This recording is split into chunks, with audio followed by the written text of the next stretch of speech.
The 17E is about a month old now, and I think I've been using it for about 3 weeks, and here's my review thus far. I don't think people stress test this enough, so this device I will stress test it to the max. When it comes to the camera of any iPhone video that I see, they don't stress test this camera enough, or cameras. What they basically do is this. Wow, look at this amazing photo that I took with my iPhone 17E. This 48 megapixel camera is some of the best cameras that I've seen in the modern era.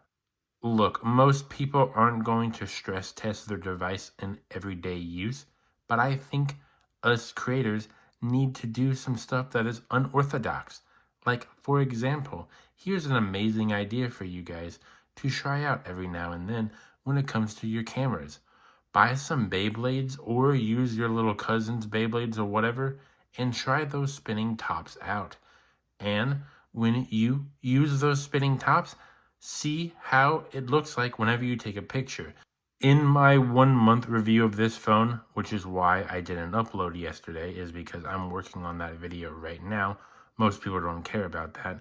But in my 1 month video, I will stress test this device and give you honest answers and reviews to this device. I do believe this is a good, inexpensive, affordable device that has been made to be available for a bunch of, let's just say, the normies out there. That being said, this is budget Apple, and budget Apple is like really hot garbage, in my personal opinion. Now, I do like this device, but a lot of hot garbage I'm talking about is the iPhone SE3. People love that phone way too much.